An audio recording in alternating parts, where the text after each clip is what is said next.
शङ्खं चक्रं जलौकां दधतमृतं घटं चारुदौर्भिश्चतुर्भिः सूक्ष्मं स्वच्छातिरुद्यं शुकपरिविलसनम् मौलिमम्बोजनेत्रं कालाम्बोद्योज्ज्वलाङ्गं कटितटविलसश्च चारुपीताम्बराढ्यं वन्दे धन्वन्तरिं तव निखिलगदमिव प्रौढदावाग्निलीलम्।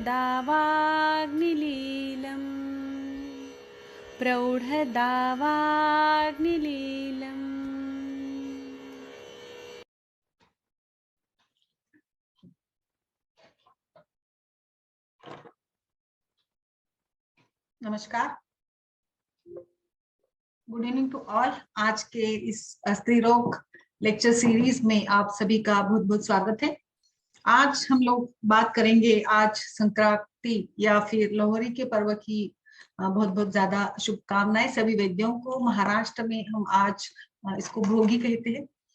वैसे तो पूरे देश में महाराष्ट्र के साथ नेपाल या हमारे भारतवर्ष के अलग अलग प्रांतों में आज का ये त्योहार एक खास रूप से मनाया जाता है। जैसे हमें पता है गुजरात में इन दिनों में पतंग महोत्सव लगता है या पतंग को बहुत ज्यादा महत्व दिया जाता है। तो ये खुशी का त्योहार है। तो बस इस त्योहार के साथ एक हमारा जो जुड़ा हुआ है, जो हम हर एक त्योहार को आयुर्वेद के परिप्रेक्ष्य में देखते हैं तो कुछ ना कुछ हमें उसमें मिल जाता है कि जो आयुर्वेद की दिनचर्या या ऋतुचर्या के बारे में बताया है, इससे हमें निश्चित रूप से जो भी उस त्योहार को मनाने का हमारा ढंग होता है उसमें हम लोग आयुर्वेद को ढूंढ ही पाते हैं और आयुर्वेद को कोरिलेट कर ही सकते हैं। जैसे अभी देखिए मकर संक्रांति, तो संक्रांत यानी संक्रमण का काल, तो ये सूर्य का संक्रमण होता है। और ऐसे बोला जाता है कि अभी आज से मतलब कल से सूर्य का जो इस राशि में प्रवेश होगा, उत्तरायण में प्रवेश होगा, तो आगे अभी आने वाले दिनों में सूर्य की तीव्रता बढ़ जाएगी। और इस प्रकार से जो अभी ठंडी का दिन है, ठंडी के दिन चल रहे, तो ये ठंडी कम होकर धीरे धीरे सूर्य का संताप या तेज महाभूत पृथ्वी के ऊपर अधिक मात्रा में हमें उसका महसूस हम लोग करेंगे या उष्णता बढ़ जाएगी। एक संक्षिप्त रूप में देखेंगे तो बस अभी जो ये काल है, अभी ये जो संक्रमण काल होता है जिसको आयुर्वेद में हम लोग ऋतु संधि काल के रूप में भी जानते हैं, तो इस माह में इस त्योहार पर जैसे पतंग का महत्व है, वैसे ही पूरे भारतवर्ष में तिल और गुड़ को खाया जाता है या तिल और गुड़ के कई सारे व्यंजन बनाए जाते हैं। जैसे हम लोग महाराष्ट्र की बात करेंगे तो बड़े बड़े यात्राएं या उत्सव के रूप में इसको मनाया जाता है। जैसे मैं अगर सोलापुर से बिलोंग करती हूँ तो सोलापुर में महाराष्ट्र के हमारे यहाँ एक बहुत ही एक उत्सव, विशेष रूप से उत्सव यहाँ पर होता है। पूरा एक महीने की यात्रा यहाँ पर होती है और इस यात्रा के दौरान अलग अलग पद्धतियां होती है, जैसे कि अलग अलग तरीके से इसको मनाया जाता है। अलग अलग प्रकार के व्यंजन बनते हैं। इसमें से बहुत ज्यादा व्यंजन जो बनते हैं वो है तिल और गुड़ के। वैसे ही गेहूं की जो खीर बनती है, जो आयुर्वेद में भी पौष्टिक के रूप में बताई गई है। तो ये सारा जो अभी आज का माहौल है, इसको देखते हुए आज हमने कुछ वैधि को नहीं चुना है, तो हम लोग जनरल डिस्कशन करने वाले हैं कि तिल या गुड़, जैसे हमें पता ही है हम लोग इसको खाते भी हैं और कई सारे वैद्य इसका प्रयोग अलग अलग व्याधियों में करते हैं। तिल का जैसे हमने पिछले एक सत्र लिया था तिल तेल के प्रयोग का। और गुड़ तो हमें पता है, हम बचपन से गुड़ को खाते आ रहे हैं। गुड़ एक हमारे घर का अहम हिस्सा है, हमारे किचन का अहम हिस्सा है, जिसका प्रयोग रोज हम लोग कुछ ना कुछ बनाने के लिए करते ही करते हैं। बट आज हम थोड़ा अलग से इसको देखेंगे, अलग दृष्टिकोण से इसको पढ़ेंगे कि गुड़ का या तेल का व्यंजन के अलावा कहाँ पर प्रयोग हम लोग कर सकते हैं या इसके औषधीय प्रयोग क्या है। तो सभी डॉक्टर कैलाश जी, डॉक्टर अमर सर जी, आप सभी को भी बहुत बहुत बधाइयां इस त्योहार के पर्व की। और जैसे कि त्योहार हो या जो भी दिन आए हमारे लिए, तो हमारा जो काम है उसको हम लोग छोड़ नहीं सकते हैं बिल्कुल। तो सभी को नमस्कार, सभी वैद्यों को। आपकी कोई किसी की केस है? कुसुम जी नमस्कार, बताइए। या फिर हम लोग तेल के ऊपर चर्चा करें? सबसे पहले रचना जी, सविता जी, अनुपमा जी, बताइए। कुछ केस हो तो पहले केस डिस्कशन कर लेते, फिर आगे बढ़ते हैं। आप क्या बनाते हैं इस त्योहार पर? कुसुम जी आपने क्या बनाई है, बताइए क्या बनाया आज? नमस्कार मैम, सॉरी मैम, क्या बोला है आपने? सुना नहीं मैंने, जब आज सभी क्या बोला। बनाया? संक्रांति के दिन आपने क्या बनाया? खाने के लिए क्या बनाया? मैं यस, रचना जी, अनुपमा हाँ, जी, Savita ji. Yes good yes, evening. बताइए। कुछ नहीं बनाया है खास हमारे यहाँ पे। मैम बनाया तो आवाज आवाज कट रही है, बताइए। Sorry sorry ma'am. मैम हमारे यहाँ पे कल के दिन, संक्रांति हम्म के दिन जो है, ये हम्म अपना मूंगफली, गज्जक और तिल ये सब खाते हैं। बाकी हम्म। बनाने में कुछ खास नहीं बनाया मैंने आज, क्योंकि मैं आज वर्किंग था। कल छुट्टी है तो कल मैं भी शायद कुछ बनाएंगी। बिल्कुल बिल्कुल, मूंगफली भी डालते हैं, टाइम मूंगफली भी, टाइम का चिक्की वगैरह इशू भी है, बनती आज नहीं टाइम लगा। है। बिल्कुल हेलो, बिल्कुल। हाँ रचना जी बताइए। गुड जी इवनिंग जी मैम। जी मैम। Good evening. मैम मेरा एक केस था। अ, हाँ बताइए ना। एक 15 साल की है, गर्ल नहीं, है। आप सभी लोग मुझे, हाँ केस तो हम डिस्कस करेंगे, आप सभी लोग मुझे तिल का एक एक व्यंजन और उसके उपयोग बताएंगे फिर आगे चलेंगे। अब मैम हम लोग तिल का क्वाथ ही देते हैं नष्टार्तव में। हाँ। यस। और मैम तिल बिल्कुल। फॉलिक एसिड का बहुत अच्छा सोर्स भी है, कैल्शियम और फॉलिक एसिड का। यस बिल्कुल। जी। और कुछ? ठीक है, अभी केस बताइए। हाँ, मैम एक 15 साल की लड़की है। उसका मतलब अभी मिनारकी उसका 3-4 मंथ पहले ही हुआ है। उसको वो बता, हम्म। उसकी मदर बहुत ज्यादा एंशियस हो गई थी कि 15 साल की हो गई है, तो उन्होंने कुछ मेडिसिन दिलवाई उसको, तब उसका पीरियड आया था वो। और उसके बाद 4 महीने से फिर नहीं आया था, तो मेरे पास आई थी। तो मैंने उसको ये उसका जो वेट वगैरह ठीक ठाक था, बहुत ज्यादा ऐसी क्रश नहीं थी वो, मतलब हम्म ऑप्टिमम वेट था। तो मैंने उसको रजत प्रवर्तनी वटी दी थी 7 दिन के लिए, तिल गुड़ के क्वाथ के साथ ही। तो उसका पीरियड तो आ गया। तो उसका हम्म मैंने उसका एक यूएसजी करवाया था अभी। तो यूएसजी में हम्म उसका एंडोमेट्रियल हाइपरप्लेजिया दिखा रहे हैं, मतलब 16 mm की एंडोमेट्रियम है उसकी। 15 साल हम्म की लड़की है वो। और वेट उसका 42 kg है, और हाइट ठीक है, मतलब 5 फीट हाइट है उसकी। और कोई हम्म प्रॉब्लम नहीं है, भूख अच्छी लगती है उसको, नींद भी अच्छी आती है, कोई हम्म दर्द नहीं है कहीं पेट में, कुछ भी नहीं है। हम्म तो मैम इसमें क्या, मैंने उसको अभी लेखन द्रव्य ही दिए हैं। मैंने अभी आज उसको स्टार्ट करा है। तो मैंने उसको चंद्रप्रभावटी, दीपन पाचन के लिए, और त्रिफला गुगुल, कांचनार गुगुल ये हम्म। दिया है, और दशमूला रिष्ट दिया है उसको। तो मैम और अच्छा क्या कर सकते हैं इसमें? अच्छा, अभी ये तो मतलब रजाल्पता की ही केस है ना?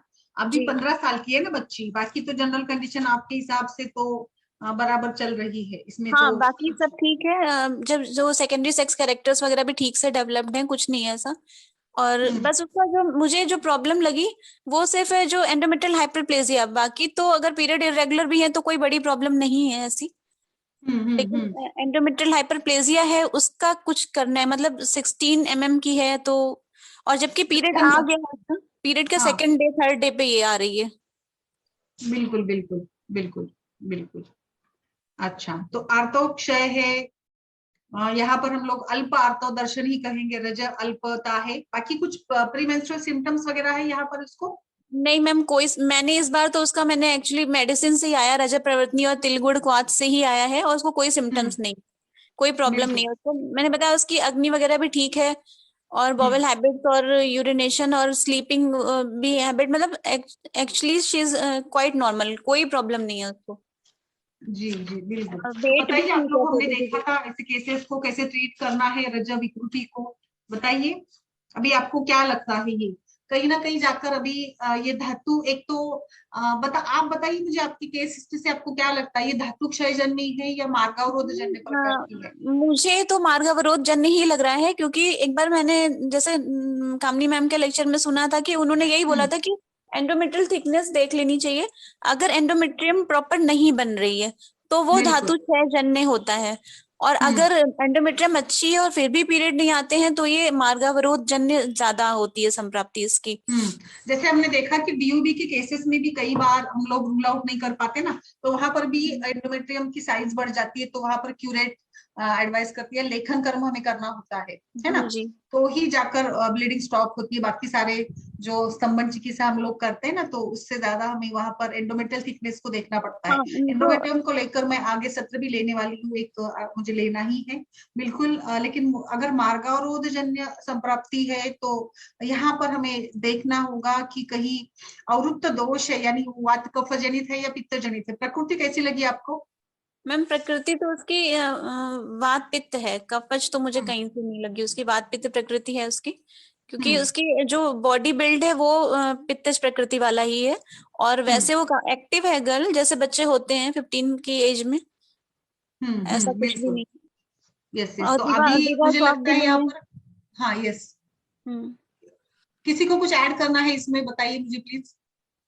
मैम एक्चुअली जो मैंने लाइन ऑफ ट्रीटमेंट मेरा है वो हम्म मैंने लेखन की ओर ही ध्यान दिया है, तो मैंने लेखन द्रव्य ही उसमें सारे ही, मतलब जैसे त्रिफला गुग्गुल है या फिर कंचनार है, वो मैंने लेखन के उससे पॉइंट ऑफ व्यू से ही ऐड करे हैं। क्योंकि जैसे हम लोग, जो आपने बताया ना कि डीओबी के केसेस में हम लोग लेखन करते हैं, क्यूरेट करते हैं, तो मैंने वैसे ही सोचा कि उसको तो हम्म क्यूरेट नहीं कर सकते, तो मैंने ओरल ड्रग्स ऐसी ऐड करी जिससे लेखन हो सके थोड़ा।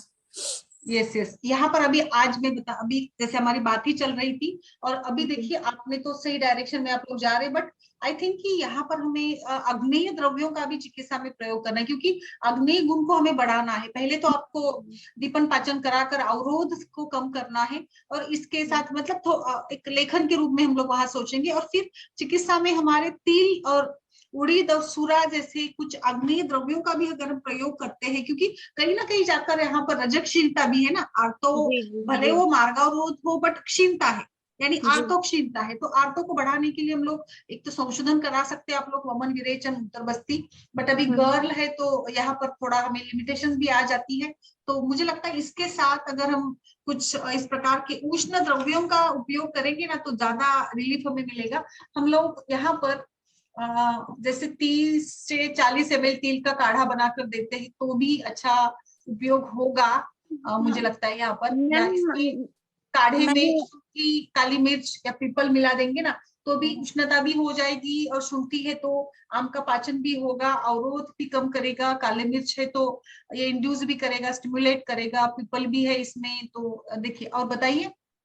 हाँ मैम मैंने 7 दिन तो दिया था भाई तिल गुड़ को, उसी के बाद उसको पीरियड आया, तो अच्छा, मैं इसको कंटिन्यू दूं क्या फिर त्रिकटु हाँ के थोड़े साथ? समय के लिए दे दीजिएगा ना इसको, जी। कोई दिक्कत और नहीं आएगी। और मैम एक चीज और मुझे ये पूछना था इसमें कि इसमें जैसे वमन तो शायद वो ना करवाए, बच्ची है, तो उसको नित्य अच्छा, विरेचन दे सकते हैं? कीजिए, थोड़ा सा अनुलोम मत दीजिएगा तीन हाँ पांच दिन के लिए। अनुलोमन। जी जी। हाँ, बिल्कुल अच्छा रिजल्ट आएगा आपको। अभी आपकी ट्रीटमेंट कितने दिनों से चल रही है, बताइए मुझे। मैम अभी अभी ट्रीटमेंट अभी मैंने जस्ट आज ही उसको भेजा है लिख के, ये ट्रीटमेंट अभी तो आज ही आई थी मेरे पास, परसों उसका पीरियड आया था तो आज वो मेरे पास आई थी यूएसजी करवा के। तो अच्छा अच्छा, तो पहली बार आपकी ट्रीटमेंट से ही आया है उसको हाँ पीरियड? हाँ जी मैम। अच्छा, उसके पहले कुछ भी लक्षण नहीं थे? उसके पहले मैम 4 महीने पहले उन्होंने कोई मतलब वैसी मेडिसिन ली थी हार्मोन्स, तो उससे उसका एक बार आया था। अच्छा अच्छा। मतलब वो एक्चुअली उसका मिनारकी ही नहीं हुआ था, तो उनकी मदर को लगा कि 15 साल की हो गई, तो उन्होंने किसी डॉक्टर को दिखाया, तो उन्होंने कुछ मेडिसिन दी हार्मोनल पिल्स, उससे उसका पीरियड आ गया। फिर चार हम्म। महीने से नहीं आया था तो वो मेरे पास लेके आई थी, और तो अच्छा, मैंने उसको तो पहले। उसकी फैमिली हिस्ट्री देखी आपने? मैम फैमिली हिस्ट्री तो सब ठीक है, उसकी मदर भी मतलब ठीक है, उनकी एज अभी कम ही है, 35 उनकी एज है, उनका पीरियड बिल्कुल नॉर्मल और रेगुलर है, और ऐसा तो कुछ भी और अच्छा, उसको। नहीं नहीं, मतलब मैं क्यों पूछ रही कि फैमिली हिस्ट्री में कुछ लाइक मदर का भी इरेगुलरिटी वगैरह कुछ है क्या, मैं इसीलिए मैं अब ये। अभी इस समय तो नहीं है मैम, लेकिन हाँ मैंने पहले की हिस्ट्री नहीं ली कि उनके मिनारकी के टाइम पे उनका क्या था, ये मैंने ली नहीं है हिस्ट्री। हाँ और नहीं, ठीक है, कोई बात नहीं, मतलब एक मैंने, क्योंकि हम लोग देखते हैं ना इसको, तो मतलब जैसे मेनार्ज की का या मेनोपॉज का टाइम जो है वो हम लोग फैमिली हिस्ट्री से माँ के साथ जोड़ देते हैं ना कई बार, तो इसीलिए मैंने पूछना चाहा। नहीं मैम हम्म वैसे इनका मतलब मैं ये, जैसे हम लोग जब मिनारकी होती है तो 1 साल तक तो पीरियड्स वैसे भी ये मान के चलते हैं कि एनिवलेटरी साइकिल रहते हैं, तो इरेगुलर यस यस, रहते हैं बिल्कुल थोड़ा सा। बिल्कुल। मेन हाँ बिल्कुल। जो मेरा प्रॉब्लम था वो एंडोमेट्रियम को लेके था कि इतनी थिक क्या हो सकती है 16 mm एंडोमेट्रियम। इसके हम्म। लिए जो है ये यूएसजी चीज। कराई आपने? यूएसजी में वही आया ना, रिपोर्ट हाँ ही मैम, आया है। यूएसजी में और सब नॉर्मल है, नॉर्मल साइज यूट्रस है, ओवरीज बिल्कुल नॉर्मल है। सिर्फ इतना ही है कि हम्म एंडोमेट्रियम थिक थिक है उसकी। और वो भी पीरियड के सेकंड थर्ड डे पे। तो जो हमारा ये फेज होता है हमारा फॉलिकुलर फेज, हम्म उसमें तो और हम्म। कम होती है, 5 6 से स्टार्ट होती है, तो इस समय 16 है उसकी। अच्छा ठीक है। तो अभी क्या चल रहा है? मैम आज मैंने उसको मेडिसिन लिखी है, अब मैंने उसको बुलाया है कि पीरियड आता है या नहीं आता है, क्योंकि मैंने उसको त्रिफला, कंचनार और हम्म। दशमूलारिष्ट और उसमें त्रिकटु इतना दिया है मैंने उसको आज अच्छा ठीक है। चंद्रप्रभा मैम दिया मैंने। मैम अच्छा। हाँ यस यस। मैम हम यहाँ पे आम पाचन और रस पाचन पे भी थोड़ा सा विचार करेंगे ना। यस यस, मैं वही बताने वाली थी कि आपने पाचन कुछ किया है कि नहीं, हाँ धातु का पाचन किया है कि नहीं? आम पाचन के लिए चंद्रप्रभा ऐड करी थी उसको 2 BD बिफोर मील्स, मतलब अपान काल में। हम्म। रस पाचक तो मैंने नहीं दिया है। तो तो हाँ, मुझे रस लगता है पाचक। ना यहाँ पर पटोल, किराततिक्त या मुस्ता ऐसे द्रव्यों का काढ़ा भी देते हैं ना, तो जी थोड़ा सा तिक्त कषाय रस वाले द्रव्य है, तो लेखन भी काम होगा और दीपन पाचन भी काम होगा, है ना कुसुम जी? जी। ऐसे कुछ द्रव्यों को अगर देते हैं तो किराततिक्त, पटोल, गुरुचि भी देते हैं, तो ये सब कुछ आम पाचन भी होगा और मतलब ये भी करेगा काम, लेखन का भी काम करेंगे ये द्रव्य। मैम इसमें पुनर्नवा एंड गोक्षुर भी मुझे लगता है ऐड दे कर सकते, सकते गोक्षुर भी ऐड कर सकते हैं, हैं। जी चूर्ण जी, के वो भी। हाँ अंदर। जी। मैम। और फिर अभी इतना आप अभी ये आपने जो दिया है ना आज का, उनको तिल का काढ़ा भी दिलाते रहिएगा। तो जी जी। देखते फिर आगे के साइकिल में कैसे होता है उनको। और ओवरऑल थोड़ा सा लाइक डाइट पैटर्न और बाकी थोड़ा योगा प्राणायाम ये भी बता हाँ दीजिएगा मैम, उसको। इसको मैंने अभी बताया है, एक तो मैंने उसको सर्वांगासन, सूर्य नमस्कार, बटरफ्लाई और भुजंगासन इतना बता दिया मैंने उसको। अच्छा ठीक है, कोई बात नहीं, ठीक है। और वो अभी वैसे मैंने उसको कल अभी और बुलाया, मैंने सोचा था आज आपसे डिस्कस करके कल एक बार मैं और बुला लिया है उसको। एक थोड़ा सा कभी उसको अगर कंफर्टेबल हो तो टीएसएच भी करा लीजिएगा, थायरॉक्सिन लेवल भी देख लेते हैं एक बार। हाँ, मैंने उसको एडवाइस करा है, वो आज भूल गई हम्म। कराना, कल सुबह वो करवा लेगी, कल उसका और रूटीन डिस्कस। सीबीसी भी करा लीजिए एक बार, सीबीसी रूटीन भी थोड़ा सा लाइक कुछ एज भी कितना है वो भी देख लेंगे हम लोग। हाँ ठीक है मैम। हाँ इतना मैंने 2 करा लीजिएगा। यस। पीरियड और भी करवाया है, कल वो करवाएगी दोनों। हाँ यस बिल्कुल। और कुछ चिंता की जरूरत नहीं, उसको थोड़ा काउंसलिंग कीजिएगा, हो जाएगा, कभी कभी होता है। हम लोग ट्रीटमेंट तो आपने स्टार्ट कर ही दी, आपका डायरेक्शन तो ठीक लग रहा है, वही करेंगे हम लोग, दीपन पाचन, लेखन, और फिर थोड़ा सा उसका पोषण भी करेंगे। हाँ एंडोमेट्रियल थिकनेस का कारण थोड़ा एक बार रिपोर्ट शेयर कीजिएगा मुझे यूएसजी का। मैम मैं कल कर दूंगी, कल ग्रुप पे हाँ कर कोई बात, दूंगी। हाँ कोई बात नहीं, तो सब लोग देख भी लेंगे इसको। किसी को कुछ ऐड करना है इस केस में? सरिता जी, अनुपमा जी ने तो बता दिया, कुसुम मैम ने भी बता दिया। Yes ma'am.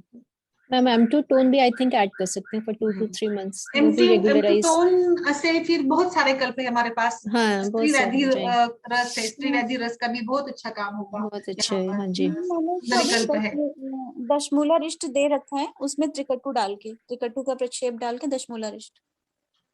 चलेगा। इसमें नागकेश भी मिला सकते हैं, दीपन पाचन और फिर लेखन उष्ण है, आर्तोजनन का भी काम करेगा नागकेशर।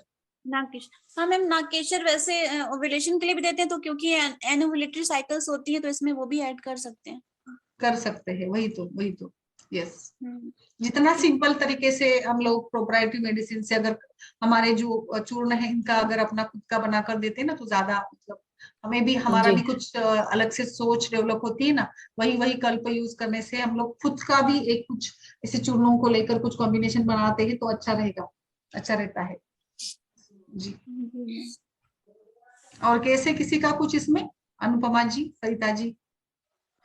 ठीक है, thank you ma'am. Yes yes. Kusum ji आपका किसी का कुछ केस है या आगे बढ़े फिर हम लोग?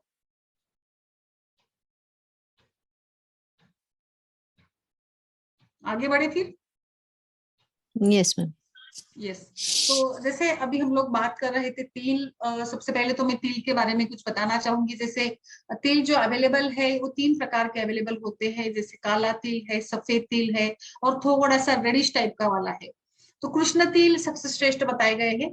सफेद तिल मध्यम मात्रा में अच्छे बताए गए हैं, और अन्य तिल जो है उसका जो गुणधर्म है इससे कम है। तो जब चिकित्सा की बात चलती है या वैदिक के परिप्रेक्ष्य में हम लोग यूज करेंगे तो काली तिल का, कृष्ण तिल का अधिक मात्रा में उपयोग किया जाता है या ज्यादा गुणवान बताया गया है।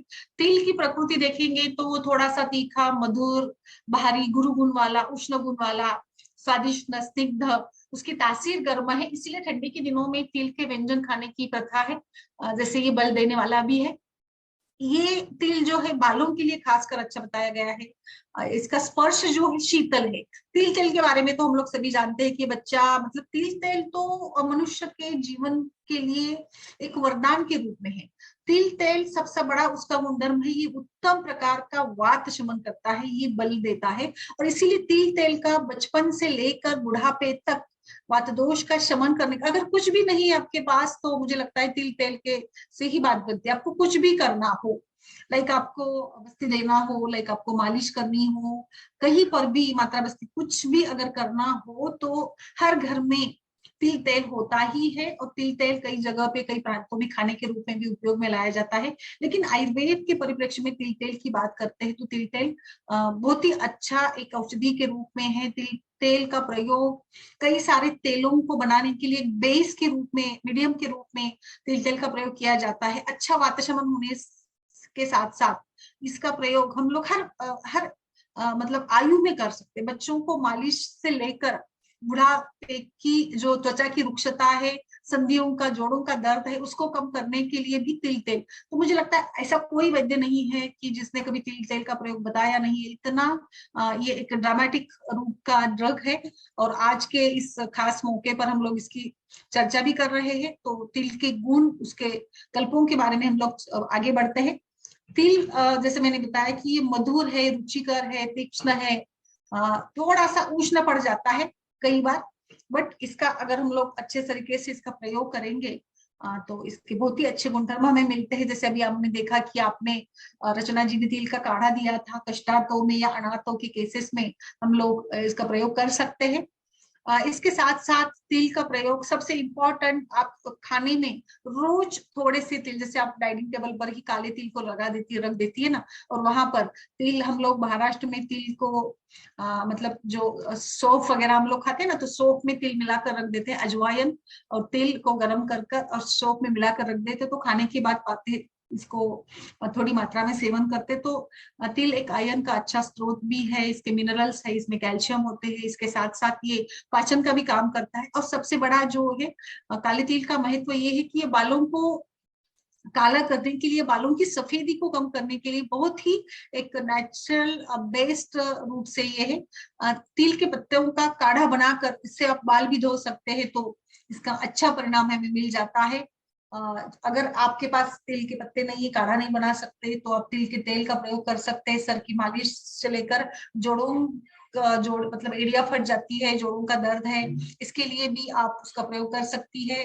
तिल के फूल तथा गोक्षुर को बराबर की मात्रा में लेकर मधु के साथ पीसकर उसका लेप लगाने से भी बालों की समस्या, मुझे लगता है बालों की समस्या ना मिले ऐसा कोई व्यक्ति नहीं आज के परिप्रेक्ष्य में। इतनी अधिक मात्रा में बालों की समस्या का प्रमाण बढ़ गया है, तो यहाँ पर हम लोग इसका तेल भी लगा सकते हैं।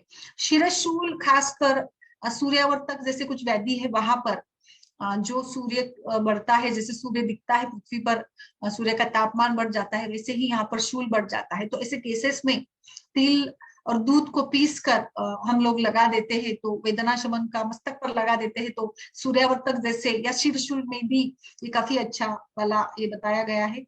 इसके साथ साथ तिल के पत्तों को उसको सिरका या पानी में पीस कर मस्तक पर उसका लेप भी लगा सकते हैं, तो ये हमारा शूल का काम कम करेगा। जैसे हमें पता है कि शूल की संपत्ति जो बनती है खासकर वातदोष से ही बनती है, इसीलिए वहां पर इसका अच्छा प्रयोग मिल जाता है। इसके साथ साथ आंखों की बीमारियों के लिए भी काले तिल का जो काढ़ा है उसको बनाकर पीने से, या फिर आंखों को इसको धोने से नेत्र संबंधी सभी प्रकार के जो व्याधियां है इसमें अच्छा लाभ मिल जाता है।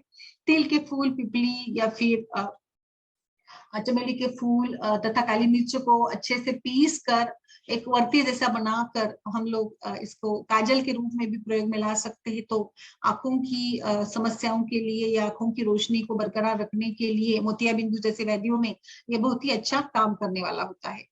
तिल का जो तेल बनता है या फिर उसमें बहड़ा का तेल या भृंगराज तेल को मिलाकर हम लोग लोहे की कढ़ाई में इसको अच्छे से गर्म कर कर पकाकर प्रतिदिन 1 से 2 बूंद जो है हम लोग नाक या नासा में डाल देते हैं नस्य के रूप में भी, तो भी हम हमारे जो आंखों की स्वास्थ्य के लिए भी अच्छा उपयोगी बताया गया है। दांतों की समस्या, दांतों का दर्द होता है तो वहां पर भी रोज थोड़ा सा लाइक 25 ग्राम तक यानी 2 चम्मच 3 चम्मच की मात्रा में तिल लेकर इसको हम चबा चबा कर खाते हैं तो दांत मजबूत के लिए भी काम आएगा और फिर आपके बाल भी अच्छे रहेंगे, आपको मिनरल्स भी मिल जाएंगे, विटामिन भी मिल जाएंगे, तो भी अच्छा है। तो इसके साथ साथ आपको अगर मतलब चबा कर नहीं खाना होता है तो मुंह में तिल को भरकर 5-10 मिनट रख देते हैं और फिर मतलब उसको चबाकर खाते तो जैसे मसड़ों से रक्त निकलता है, पायरिया जैसे कुछ व्याधियों में भी गम्स को मजबूत बनाने के लिए भी इसका बहुत अच्छा उपयोग है। तिल एक व्यंजन के रूप में हमने खाया है या खाते रहते हैं। तिल खांसी के लिए भी बहुत ही, तिल और गुड़ मिलाकर खांसी में हम लोग उपयोग करते हैं। तो इसमें आप मिश्री भी मिलाकर दे सकते हैं तिल में, काढ़े में मिश्री मिलाकर शक्कर डालकर भी पीने से खांसी में लाभ मिल जाता है। या फिर तिल और मिश्री को उबाल कर पिलाने से भी सूखी खांसी में आराम मिलता है, क्योंकि तिल ही उष्ण गुण का है, इसीलिए वहां पर कफ का शमन करने के लिए तिल अच्छा काम करेगा। और जैसे मिश्री भी कफ का शमन करती है या फिर मिश्री का भी हम लोग अनुपान के रूप में प्रयोग कर देते हैं तो वहां पर अच्छा ये मिल जाता है। कई बार जैसे रक्तास्थिर है, दस्त में खून आने लग जाता है, वहां पर भी तिल का 5 ग्राम चूर्ण हम लोग समान मात्रा में मिश्री में मिलाकर बकरी के इसमें हम लोग उसको थोड़ा सा दूध के साथ अच्छे से सेवन कर लेते हैं तो भी अतिसार में बहुत अच्छा इसका उपयोग मिल जाता है। अमातिसार में, रक्तातिसार में भी, अर्श में भी इसका प्रयोग कर सकते हैं हम लोग। जैसे तिल को थोड़ा सा पीस लेंगे, उसकी पोटली बना देंगे और उस पोटली को हम लोग बांधने से अर्श में लाभ हमें मिल जाता है। इसके साथ साथ बस्ती का तो हमें पता ही है, तिल तेल की बस्ती का भी प्रयोग कर सकते हैं हम लोग। पक्षाघात, अर्दित जैसे व्याधियों में मसाज के लिए भी हम लोग तिल का प्रयोग कर सकते हैं। गर्भाशय के विकारों में तिल का बड़ा ही फायदा है। तिल को दिन में 3-4 बार सेवन करने से गर्भाशय के संबंधी के विकारों में अच्छा लाभ मिलता है। इसका मतलब दिन में हम लोग 1 बार भी तिल का सेवन करते हैं तो काफी सारे समस्याओं से हमें राहत मिलती है, जैसे कि बालों की समस्या है, आंखों की रोशनी में अच्छा फायदा होगा, पेट की विकार कम होंगे। और गर्भाशय के लिए, स्त्रियों के लिए, स्त्रियां अगर इसका सेवन करती है तो जो कैल्शियम की उसको कमी होती है वो कम हो जाएगी। जैसे स्त्रियों में कैल्शियम कम होना बहुत ज्यादा मात्रा में देखा जाता है, तो ये स्त्रियों के लिए एक वरदान के रूप में है। जैसे अभी आपने चर्चा की थी रचना जी, तो तिल का काढ़ा जो है 30 से 40 ml की मात्रा में देने से पीरियड्स की समस्या के लिए बहुत ही अच्छा एक नुस्खा है मुझे लगता है। इसके साथ साथ तिल के 100 मिलीग्राम काढ़े में शुंठी मिलाकर, काली मिर्च मिलाकर या पीपल मिलाकर देते हैं तो भी मासिक धर्म की जो अनियमितता है, इरेगुलरिटीज है, इसमें भी लाभ मिलेगा। अभी हम लोग जो बात कर रहे थे ना, लेखन का काम हो, दीपन का काम हो, आम पाचन का काम हो, तो इस तिल के काढ़े में अगर शुंठी मिला दी जाए तो आम का पाचन भी होगा और थोड़ा उष्ण गुण होने से अवरोध जन्य संप्राप्ति भी दूर होगी और पीपल रसायन के रूप में भी काम करेगा। तो इस प्रकार से कुछ मिला जुला कर इसका एक अच्छा उपयोग हम लोग कर सकते हैं। फिर पिच्चू के लिए भी हम लोग इसका प्रयोग कर सकते हैं। सफेद पानी की समस्या हो तो वहां पर हम लोग ल्यूकोरिया की जैसी समस्या के लिए रुई के फाये में भिगोकर पिच्चू के रूप में हम लोग वेजाइनल एरिया में रख देते हैं तो भी अच्छा लाभ हमें मिल जाता है। इसके साथ साथ नियमितता के लिए तो हम लोग चूर्ण के रूप में आप लोग जल के साथ भी खा सकते हैं, पी सकते हैं इसको। काढ़ा तो अच्छा ही बन जाता है, बट अगर काढ़ा बनना संभव नहीं हो पाते तो चूर्ण के रूप में भी आप इसका प्रयोग कर सकते हैं। फिर जैसे कि ताकत बढ़ाने के लिए या फिर वीर्य की क्षमता को बढ़ाने के लिए भी हम लोग तिल का प्रयोग करेंगे। इसमें बकरी के दूध से के साथ अच्छा पकाकर, तिल को अच्छा पकाकर गोखरू चूर्ण, क्योंकि गोखरू चूर्ण भी काम करता है शुक्र धातु को बल बढ़ाने के लिए, तो गोखरू और तिल और फिर बकरी के दूध में इस सभी को पकाकर अच्छे से उबाल कर ठंडा कर कर शहद के साथ पीते हैं तो बकरी का दूध, बहुत बार हमने देखा कि बकरी का दूध शुक्र धातु का बल बढ़ाने के लिए अनुपान के रूप में बहुत ही अच्छा काम करता है। मूत्र जलन की समस्या हो तो तिल के ताजे पत्तों को 12 घंटों तक पानी में भिगोकर उस पानी को पिलाने से भी अच्छा काम होगा अच्छे से। जोड़ों के दर्द के लिए तो पता है हमें कि तिल का तेल या फिर तिल भी आप शुंठी के चूरने के साथ मिलाकर प्रतिदिन थोड़ा सा 5-5 ग्राम की मात्रा में देते हैं तो शुंठी बेस्ट है, आम पाचन करेगा। संधिवात के पेशेंट्स को शुंठी हमें बार बार अच्छा उपयोग लाती है तो खिलाते रह सकते हैं। अम्लवात में खासकर ये अनुभूत नुस्खा बन जाता है। पुरुषत्व में भी तिल का फायदा है। तिल और अतिसी का काढ़ा बनाकर अगर हम 30 से 40 ml की मात्रा में सुबह शाम देते हैं भोजन से पहले तो पुरुषत्व की वृद्धि हो जाती है। यानी एक प्रकार से ये ताकत देने वाला है, शुक्र धातु का बल बढ़ाने वाला है। इसीलिए रसायन और वाजीकरण में तिल के कई सारे फायदे बताए गए हैं। क्योंकि आजकल की जो हमारा स्ट्रेसफुल लाइफ होता है इसमें कई बार ऐसी कुछ समस्याओं से गुजरना पड़ जाता है तो वहां पर भी आप लोग तिल का प्रयोग कर सकते हैं। इसके साथ साथ बिस्तर पे पेशाब करने की समस्या होती है तो वहां पर भी तिल का सेवन अच्छा ये होता है। विष बाधा जो होती है उसमें भी तिल का प्रयोग हम लोग करा सकते हैं। जैसे कुछ जख्म है, कहीं काट दिया है बिल्ली ने वगैरह, तो वहां पर भी स्थान पर लेप लगाने के लिए भी हम लोग तिल को पानी में अच्छे से पीस कर उसका लेप लगा सकते हैं। यहाँ पर लेप की बात आती है तो बुखार में भी हम लोग उसका प्रयोग कर सकते हैं। इसके साथ साथ विषम ज्वर में खासकर बताया गया है। इसके साथ तिल को हल्दी में पीस कर अगर हम इसका प्रयोग करते हैं तो भी विष को उतरने के लिए अच्छा उपयोग कर सकते हैं। जब तिल के कल्क की बात आती है तो मुझे याद है कि अभी भी हम लोग जब दिवाली का अभ्यंग स्नान करते हैं तो अभ्यंग स्नान में जो उपटन लगाते हैं तो तिल का कल्क घरेलू एक नुस्खा है। महाराष्ट्र में बहुत ज्यादा मात्रा में इसका प्रयोग किया जाता है। तिल को लेकर उसको अच्छे से दूध में पीस देते हैं और ये कल्क जो बनता है इसको रगड़ कर अगर हम हाथ पैर पर लगाकर अच्छे से उपटन लगाकर उद्वर्तन करते हैं तो ये बहुत ही अच्छा है। वात शमन करेगा, ये त्वचा का रूखापन दूर करेगा, त्वचा में मुलायम बनाने के लिए अच्छा काम करेगा। और जो मेदो वृद्धि या स्थूलता होती है तो स्थूलता में भी उद्वर्तन एक चिकित्सा के रूप में बताया गया है तो वहां पर भी हम लोग चिकित्सा करते हैं तिल के कल्क का प्रयोग कर कर। तो ये उष्ण गुण का होने से मेद जनित संप्राप्ति या मेद को कम करने के लिए भी ये बहुत ही अच्छा काम करने वाला बन जाता है। तो तिल बहुत अलग अलग प्रकार से हम लोग इसका प्रयोग कर सकते हैं।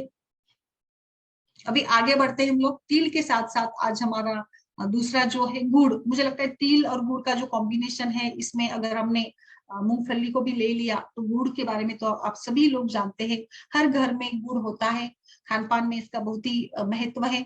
हमारे शरीर की नॉर्मल जो रिक्वायरमेंट है इसको कम करने के लिए गुड़ की तासीर गर्म है बट मीठा मधुर रस इसमें है। इसीलिए आज मैं देख रही हूँ अभी अभी फिलहाल मैंने कुछ जगह पे देखा कि एक होटल में लेबल लगा हुआ होता है ना कि तो गुड़ हमें पता है कि गुड़ जो है गन्ने से ही बनता है।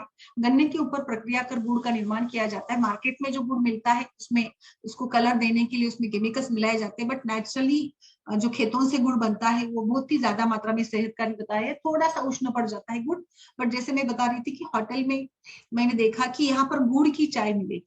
तो अभी देखिए ये चलन आ गया कि अभी गुड़ की चाय पीनी। मैंने कई लोगों से सुना कि सवेरे सवेरे उठने के बाद वो मतलब गुड़ और पानी का साथ में प्रयोग करते हैं। मुझे याद है कुछ 50 साल पहले जब ज्यादा कुछ डेवलपमेंट नहीं हुआ था, घर में भी ज्यादा कुछ खान पान का सामान नहीं रखा जाता तो वहां पर जब बाहर गांव से कोई अतिथि आते थे, कुछ जर्नी कर कर प्रवास कर कर कोई भी घर में आता था तो सबसे पहले उसको गुड़ और पानी दिया जाता था।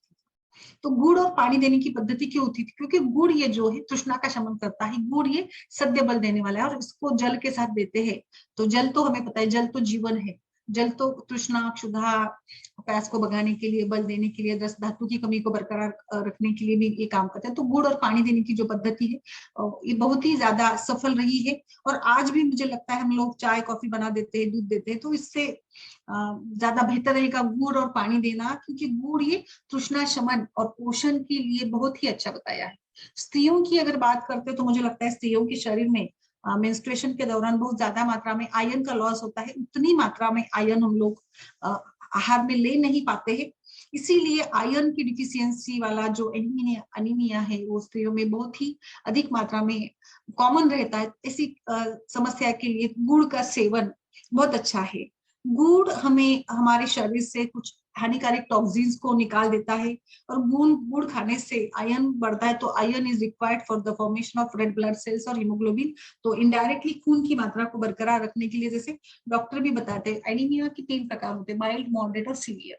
तो माइल्ड टाइप का एनीमिया जब होता है, जैसे 9 से 10 हीमोग्लोबिन है, तो हम लोग बोल देते हैं ना कि आप कैरेट खाइए, गाजर खाइए, दारिम खाइए, फिर एप्पल खाइए, फिर गुड़ के लड्डू बनाकर खाइए। गुड़ और मूंगफली के, जैसे मूंगफली या तिल प्रोटीन का स्रोत है और गुड़ आयरन का स्रोत है, तो iron and protein are required for the haemoglobin formation. तो ये भले ही सिंपल वाली बातें है, बट मुझे लगता है हम लोग बहुत बार लोग पूछते हैं खान पान में क्या ले, तो हम बस उतना ही बता देते हैं कि तला हुआ मत खाओ, ये खाओ मत, वो खाओ, बट क्या खाए ये भी हम लोग बता दे तो ये ज्यादा हमारी सफलता होगी। ये ज्यादा जरूरी है पेशेंट्स को ये बताने की। तो गुड़ ये हमारे सभी प्रकार की इंद्रियों की क्षमता के लिए, स्मृति के लिए, याददाश्त के लिए, आंखों की रोशनी के लिए अच्छा है गुड़।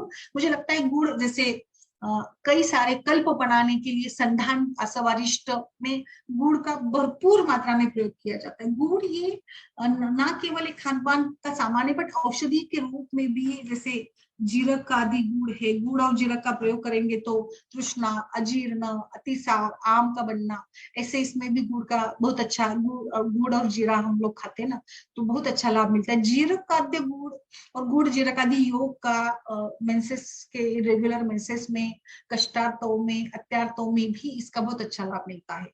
तो जीरक और गुड़ का भी आप प्रयोग कर सकते हैं। जीरक को रात भर पानी के साथ भिगो कर रख दीजिएगा, या इसका चूर्ण भी हम लोग गुड़ का साथ मिलाकर, गुड़ का पाउडर और जीरक का पाउडर पानी में मिलाकर भी आप लोग पीते हैं, तो मूत्रपुच्छता, पेशाब की जलन है, या कई बार जैसे अजीर्ण है, आम बन जाता है, कुछ खाने का मन नहीं करता है, अरुचि होती है, अश्रद्धा है, या बुखार के बाद भी एक प्रकार का वीकनेस है, तो अभी कोरोना पैंडेमिक के बाद भी कुछ वीकनेस आता है, तो जैसे मैंने उस दिन षडंगोतक के बारे में बताया था, तो वहां पर हम लोग इसकी जगह पर हम लोग गुड़ का पानी या उसमें जीरा डालकर भी अगर इसका सेवन करा देते हैं, तो ये अग्नि का वर्धन करने के लिए भी बहुत अच्छा है। ये पेट की समस्याओं के लिए भी गुड़ अच्छा है।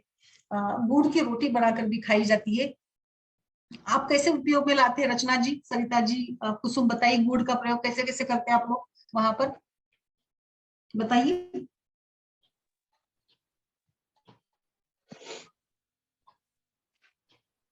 यस, औषधि के रूप में कैसे उपयोग में लाती है आप?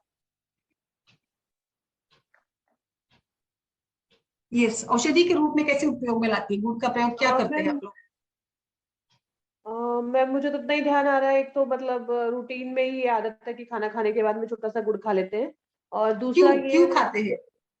हाँ, तो मैम ऐसा ये ऐसा मतलब ऑब्जर्व किया है मैंने तो, कि डाइजेशन मतलब प्रॉपर हो जाता है उसके बाद में। बिल्कुल बिल्कुल बिल्कुल। और मतलब वो जो एक स्वीट वो खाने की जो थोड़ी सी इच्छा होती है, वो भी मतलब उससे सबसाइड हो जाती है।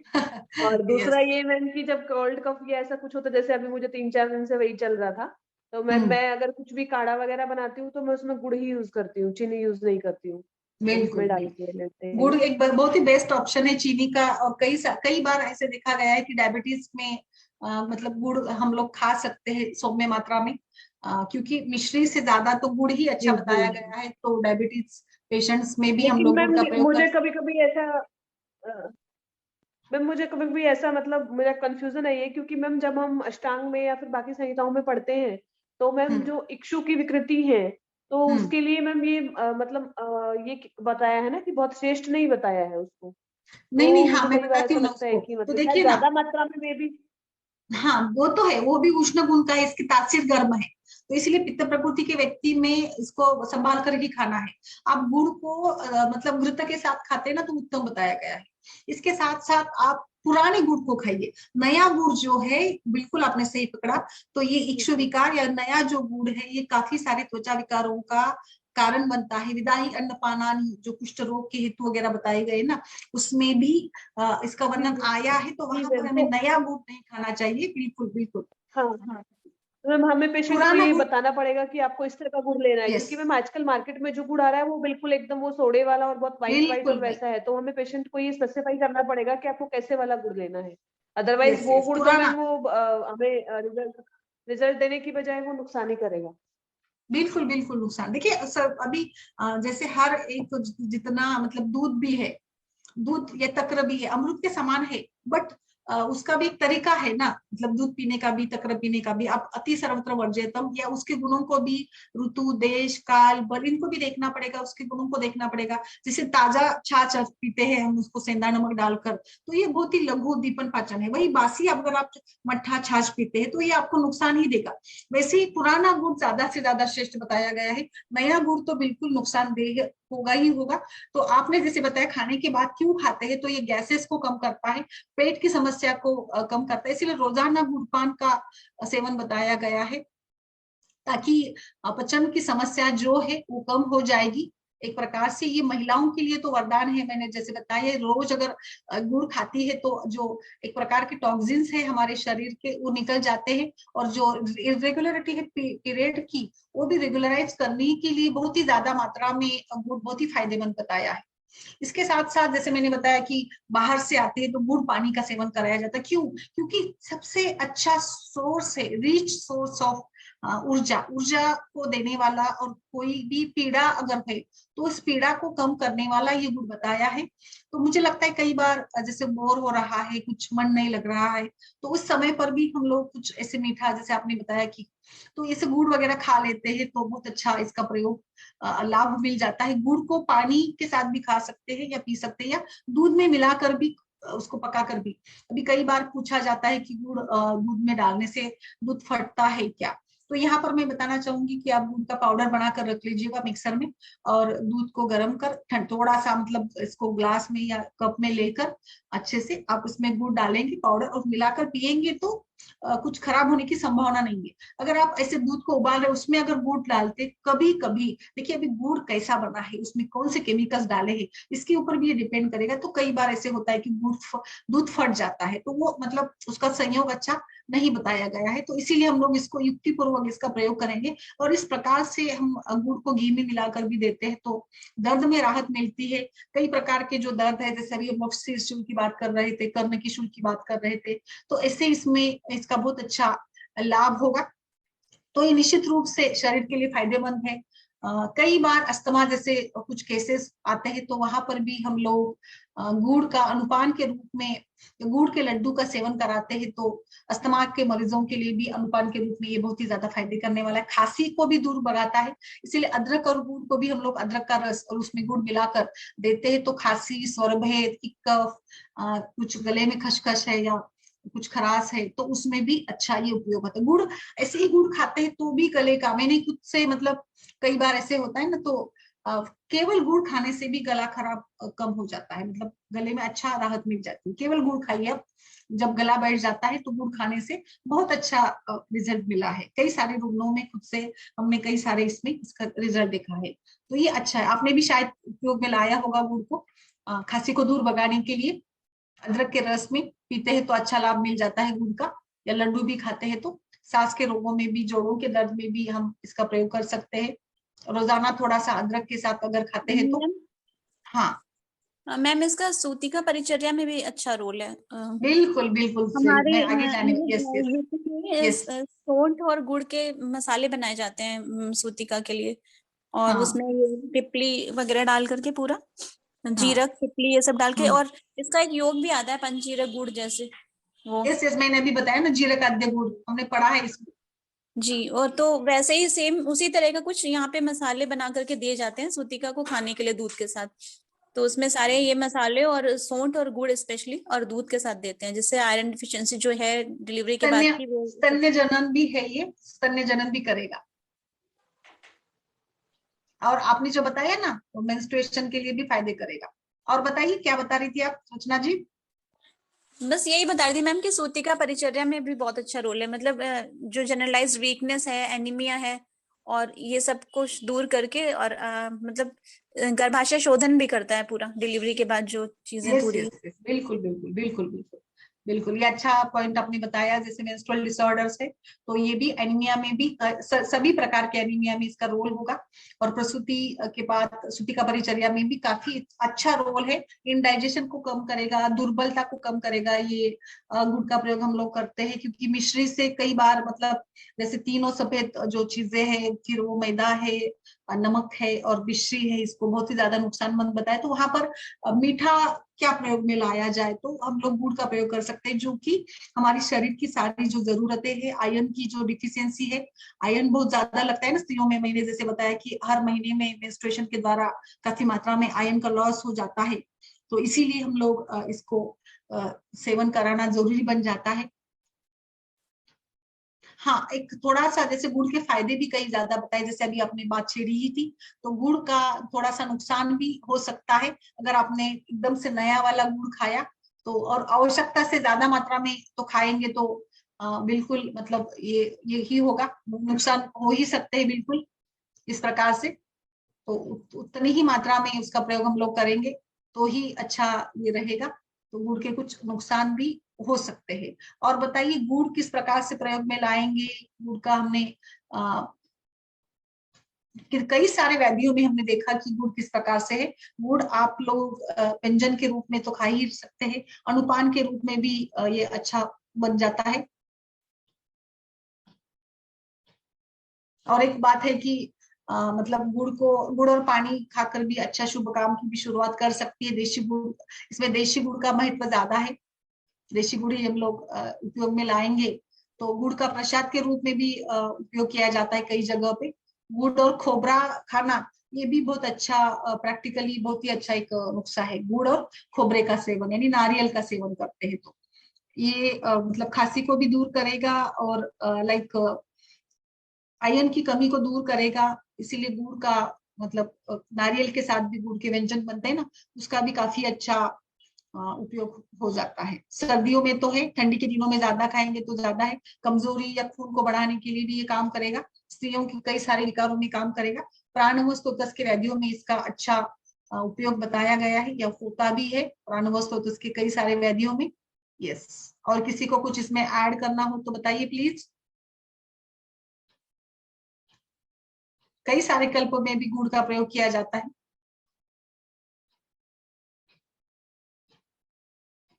यस, और किसी को कुछ इसमें ऐड करना हो तो प्लीज ऐड करिएगा। गुड़ के फायदे किस प्रकार से हो सकते हैं?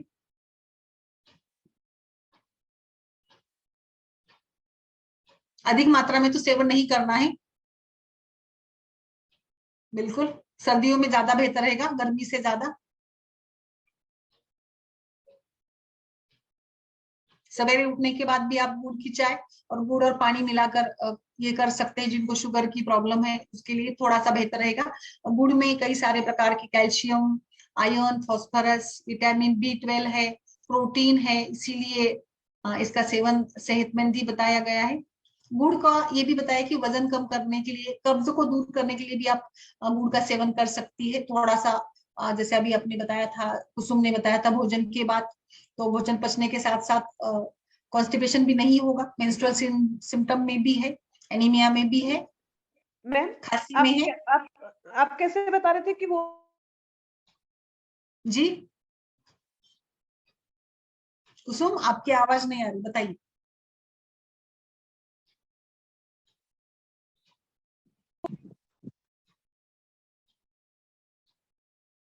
हड्डियां मजबूत कर, यस यस।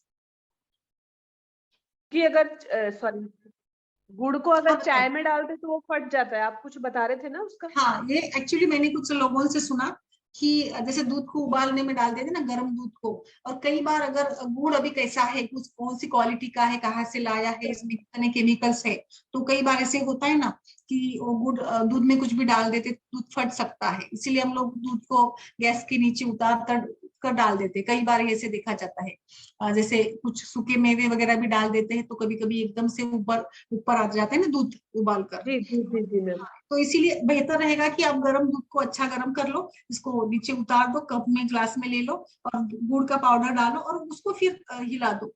तो थोड़ा समय लग जाता है बट मतलब खराब होने की संभावना नहीं होती है। जी जी गुड़ की क्वालिटी के ऊपर डिपेंड करेगा। जी मैम, बिल्कुल। हाँ, इसीलिए हमें थैंक यू मैम। इसको खाना है तो इस प्रकार से हिसाब से हम लोग इसको खाएंगे तो ये अच्छा रहेगा। जी मैम, थैंक चावल यू मैम, गुड़ का थैंक भी अच्छा, हाँ ये मैं बताने ही वाली थी, चावल और गुड़ का प्रयोग करते हैं ना तो मतलब ये भी अच्छा बताया है, पौष्टिक बताया है चावल और गुड़ का प्रयोग खाना। अभी कोरोना के बाद भी बहुत ज्यादा कमजोरी रहती है तो मुझे लगता है हर घर में जो लड्डू बनते हैं मूंगफली के, तिल के या अलग अलग प्रकार के जो, तो इसमें गुड़ का समावेश होता है। चिक्की के रूप में भी इसका प्रयोग किया जाता है। गुड़ और बाजरे की रोटी खाना भी सेहतमंद बताया। इन दिनों में अभी आज संक्रांति के तौर पर कई सारे जगह में हम लोग इसका भी बनाते हैं ना, रोटी बनाते हैं ना, बाजरे का रोटी बनाते हैं। तो बाजरा बहुत अच्छा है, उष्णता को मतलब थोड़ा उष्णता वाला होता है तो ठंडी को कम करने वाला होता है, बट थोड़ी रुक्षता है इसलिए कॉन्स्टिपेशन हो सकता है बाजरे की रोटी से। तो वहां पर हम लोग घी के साथ खाते हैं। जैसे गुजरात में बहुत ज्यादा मात्रा में बाजरे की रोटी का और घी का सेवन किया जाता है इन दिनों में, ठंडी के दिनों में। उषा जी देख रही तो उषा जी ज्यादा अच्छा बता पाएंगी शायद, लेकिन आज ज्वाइन नहीं हो पाई। तो गुजरात में ये अधिक मात्रा में बाजरे की रोटी घी लगाकर खाए, तो उसमें गुड़ डालकर खाते तो मुझे लगता है कि जो रूखापन है उसमें भी कमी आ सकती है या कॉन्स्टिपेशन की समस्या नहीं आती है इसमें। क्लियर हो गया? जी मैम, जी जी, यस। Thank you ma'am. एक इम्यूनिटी के लेवल को बढ़ाने के लिए भी हम लोग इसका उपयोग कर सकते हैं। खून की कमी, हड्डियां, ये तो सब कुछ है ही। बस इसको घृत के साथ भी खा सकते हैं। पित्त प्रकृति के लोग इसको घृत के साथ खाएंगे तो अच्छा रहेगा, मतलब ताकि उनको कभी कभी मतलब जैसे आपने पूछा ना कि कई बार ऐसे हो जाता है, तो गुड़ की विकृतियां भी है इक्षु की, तो यहाँ पर इसीलिए हम लोग इसको घृत के साथ या दूध के साथ इस्तेमाल करेंगे तो ये भी समस्या नहीं आएंगी। बट वात प्रकृति के लोगों के लिए तो या doctor Neelam ji, yes yes, बिल्कुल बिल्कुल, you are also from Gujarat. तो इस प्रकार से आज के सत्र में हमने कुछ केस डिस्कशन किया, एक अच्छा। और तिल का प्रयोग, अभी तिल और गुड़ का प्रयोग तो स्त्रियों के विकारों में बहुत ही ज्यादा लाभदायी है। तिल के काढ़े का बिल्कुल एक घरेलू उपचार के रूप में बता दीजिएगा। लेप के रूप में भी तिल का लेप लगा देते हैं तो त्वचा की सुंदरता के साथ साथ दर्द को भगाने के लिए भी एक अच्छा उपयोग है। तो आज के दिन हमने इसको थोड़ा रिवाइज करने का प्रयास किया है निश्चित रूप से। तो आप सभी का बहुत बहुत आभार, doctor Neelam ji, doctor Namita Sharma ji, doctor Sujata Patel ji, Usha ji, doctor Rohit, doctor Arun sir, doctor Divekar, doctor Kailash sir, सभी का बहुत बहुत आभार। डॉक्टर शास्त्री जी, तो सभी का आभार व्यक्त करती हूँ और बहुत सारी शुभकामनाओं के साथ आज रुकते हैं। फिर कुसुम जी मैम, बिल्कुल बिल्कुल। फिर कल हम किसी और एक विषय के साथ जुड़ेंगे, ठीक है? जी जी, थैंक यू मैम। ओके, नमस्कार सभी को और शुभ रात्रि और शुभ त्योहार सभी को। यस, आपको भी मैम। Yes yes.